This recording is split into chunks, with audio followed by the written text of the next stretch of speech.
Hello my friends, welcome back to the channel. Today we are going to be starting our Disney Princess Challenge. Originally I was going to have us build Snow White, but I have recorded that video twice now and have been very unsuccessful during the editing process. And so we're just going to skip ahead to a speed build of her cottage, and I'll show you our Snow White that we're working with, as well as talk about the challenge rules for Generation 1. For those of you who are unfamiliar with this challenge, the Disney Princess Challenge is a legacy challenge where you play as a different princess for each generation. Along with that, you have certain goals that you must meet. Generation 1, Snow White. I'm wishing for the one I love to find me today. Founders have humble beginnings, so what's better than Snow White? To start, create Snow White. Storytellers may create her as a teenager and make her evil stepmother, but this is not a requirement.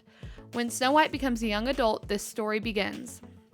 She must be female, must have 7 children, each child must have one negative trait, each child must have the same father, each child must achieve something before their teenage years.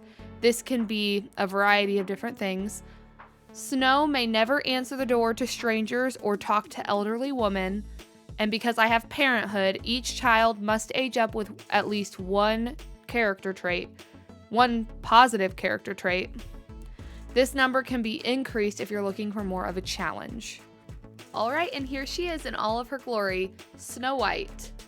She has the super parent aspiration, the animal enthusiast, neat and cheerful traits, and I had to set up some likes and dislikes so she'll stop trying to play video games.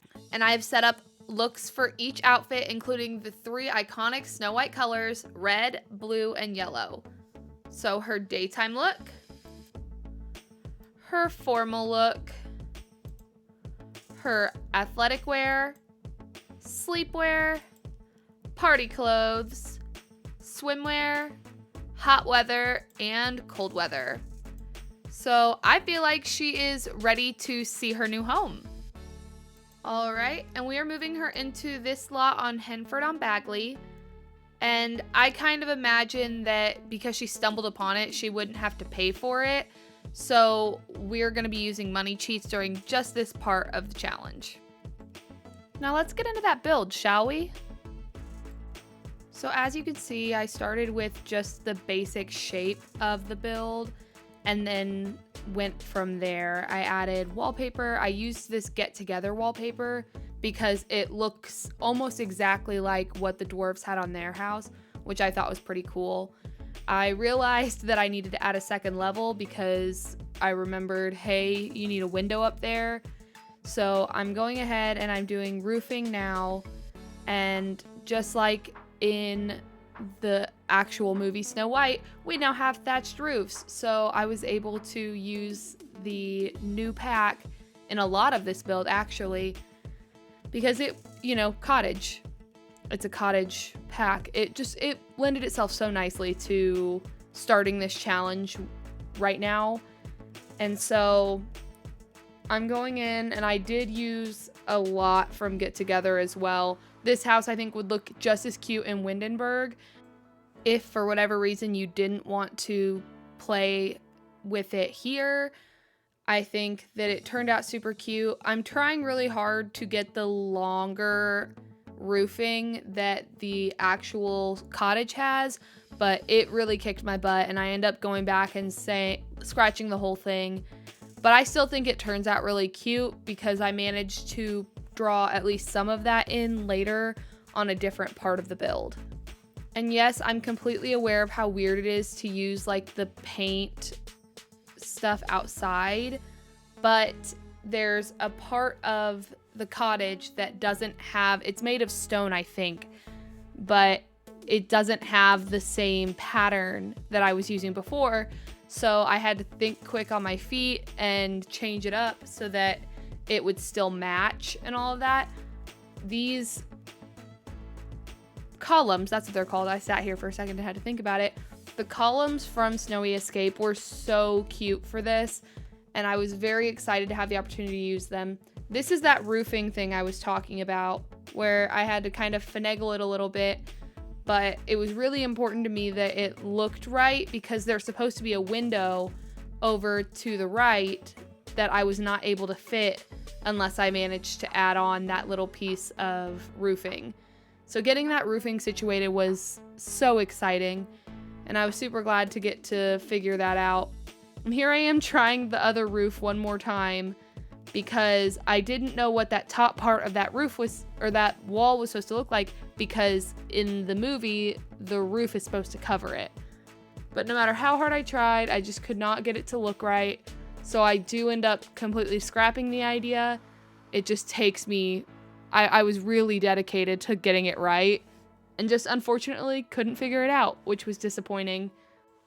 But I really did try so hard. I went at this probably took up a good share of my time, having to go back after trying it so many times. And then I thought maybe I could live with it, but I couldn't get it to work with the columns, so I ended up calling it completely. Overall, I just spent an embarrassing amount of time trying to make that work because I made the bottom one work. So I thought maybe, but I ended up just saying no thanks. I put this trash can back here, but I do end up deciding that instead of furnishing the whole build, that I wanted to make it a little bit more challenging on myself to go ahead and have to furnish the things that don't come with a house. So basically everything except for a bathroom and a kitchen with the starting funds, so that then at least we, are using her money and making things a little more challenging since we're getting the house for free. Here I am trying to pick a door. I couldn't decide between doing a door on the outside or doing it the way the picture that I can see shows me, where it's more of like a little entryway and then the door on the inside of an archway. I decided to go with just a door instead because I felt like it would look better. And here I am trying to figure out how I'm going to cover that little gap in the foundation. I end up putting rocks under there to make it look like it was built on top of rocks, or that they stuck rocks under there to support that part of the roofing, just to make sure that it looks right, Then I go ahead and I make the front a little bit smaller, mostly to accommodate the window, but also because the inside really is massive. But I'll be honest with you, I didn't realize that until I went inside and started trying to put walls in and build rooms, because I had enough space in this build to put 3 bathrooms and 2 bedrooms. I probably could have squeezed in another bedroom if I wanted to, but I'm going to shove all the kids in one room together and call it a day. And now I'm double checking the color of the roof because I wanted to change it to match a window that I put at the back of the build. And here I am realizing we need stairs, and there's a little front porch with stairs in the photo I was using. So I'm trying to make that work. I really wanted to use the stairs from the new pack, but I end up going with, I think, stairs from, oh goodness, Mount Komorebi.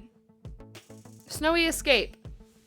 But I'm putting in kind of the basics and figuring out where my window placement is going and where it is and what it looks like on the inside. Making sure that I remember that I'm putting a bed upstairs. I peeked at my picture here and realized that the stairs were not in the same place as in the movie, but also there's not a bedroom downstairs in the movie, so I clearly veered off path right around here.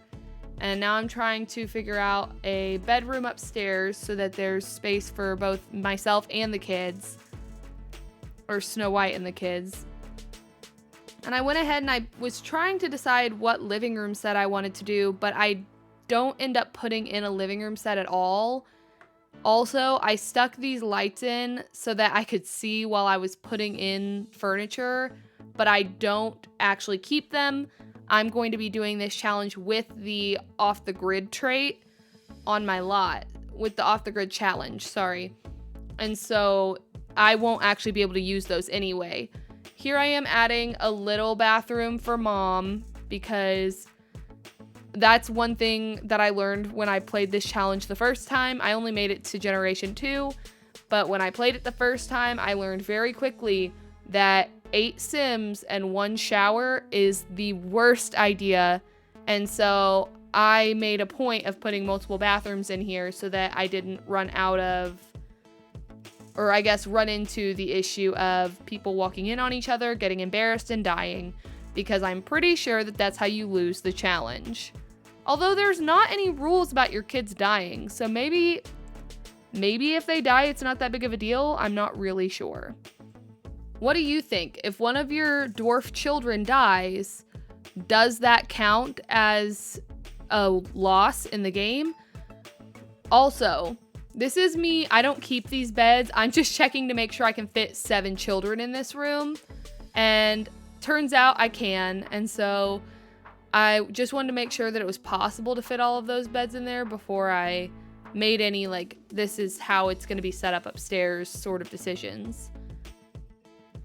But it was really important to me that I go ahead and get a 3rd bathroom in there if possible, because it's better to not have your Sims die from a lack of bathroom options. So I'm getting the kids' bathroom upstairs all set up, and the downstairs main bathroom, I realized I could kind of move it around a little bit and have everything fit just a little bit nicer. And so I can make room in the main area, a little bit more space for the kitchen, which I thought was nice. And here's when I realized that the bathroom for Snow White's room makes more sense not where I had it, because I can move everything down the hallway a little bit more, but still have that little bathroom for her in the master space. So gotta get that toilet paper roll out there, the important stuff. And then on to the kitchen. I am over the moon about the opportunity to finally get to use the new pack. I've not had a chance to use it yet, especially the build buy items. So I'm kind of trying to map it out as I go, but realize that there's no window, no door on that back wall, and it looks kind of silly. So I got distracted and was like, hey, these little circle windows would be cute in bathrooms. So I did that. I wanted to try and use those other 2, but I just realized they wouldn't work. And then I remembered that I would need a trash can and need a door to get outside to an outside trash can into the backyard. So here I am trying to kind of navigate that a little bit. I realized that in order to have a door to the outside, I need a way to get outside. So I'm gonna add a little pop out and a little back porch almost kind of space to make it a little bit easier to get out. I realized that I can kind of modify that space a little bit more, close off the living space, and then it also allows me a little bit more room to extend my kitchen, because I took that other side and used it for a door instead.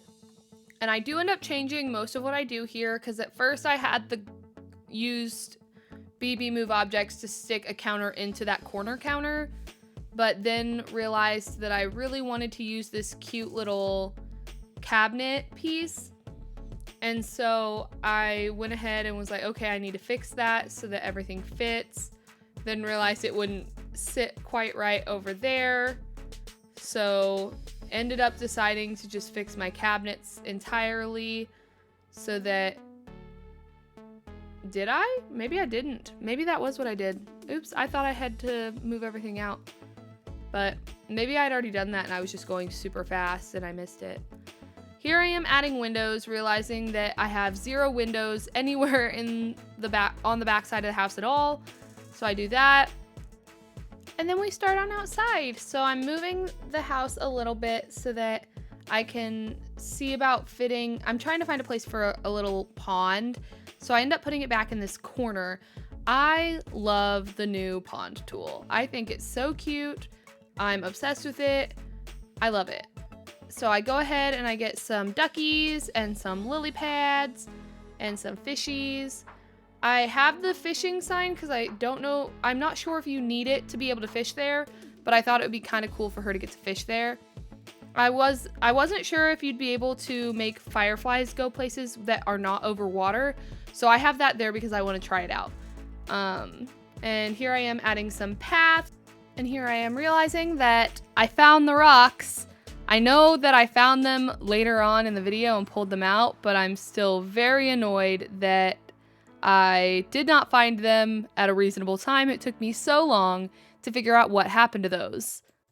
But moving on from that, until I do find them and delete them, we are adding some trees. Again, please don't judge me on my landscaping. I'm trying so hard because landscaping is definitely not my strong suit. I realized that in the photo, there is a clothesline coming off of the house, so I felt like that would be something that came with the house. Basically, anything that I could see from the front, or could reasonably justify, like, that could be left here kind of thing, I went ahead and gave it to myself. But I did it within reason, you know? So here I am realizing that there's not enough space to fit a bench nicely. And so what I do is I pulled out the rock situation and kind of made my little roofing space bigger, which I kind of think it looks cuter and closer to the original that way anyway. In the picture, there was some fencing, so I went ahead and added that in, but realized that it would be the perfect place to have a little bit of a garden. So I hid one of the little garden patches from the new pack right back in that little space, and went ahead and put in some gardening stuff. You know, like someone used to get down there and garden down there. I thought it would be kind of a cute little nod to the Disney movie itself if we went ahead and put a little garden gnome out. So I put some boxes because there was some stuff piled up in that little spot right by the door in the photo that I was using. Here I am trying to figure out how I'm going to fit some greenery in there so it doesn't look so weird, and got that all situated. You know, you can't mow back there. How are you gonna cut the grass and keep it low? There's no way. I realized that I had some wisteria up the side of one spot on the house and decided to go ahead and have some greenery growing up. The front, it felt like it gave it a little bit more than it had in the beginning, and I felt like it made it look nice. I really liked it. We added in a couple more small details that were on the actual house, and then was like, well, since there's this garden patch over here, we need to have a path to it because somebody was tending to that garden at some point, and Snow will eventually tend to that garden as well. Go ahead and put a little row of bushes in there. I just thought it was cute. And now to go ahead and do a little bit more, you know, airbrushing, because, you know, the dirt will reflect that there's a house there. So I went ahead and added all of that in because grass dies over time. I also realized that it was mud, and it makes a lot of sense for there to be mud around the lake. So I did that. I hid the mailbox because I was not loving how it looked. And then I needed desperately to have that cute little bike there. So I went ahead and I put it in, and I'm keeping it. And here I am doing just a little bit more landscaping. I'm actually really proud of this part. I thought it turned out kind of cute. But we are coming up on the end of this video once I finish up this landscaping and do a quick save so I don't lose all my progress. And now I think it's about time that we check out some screenshots.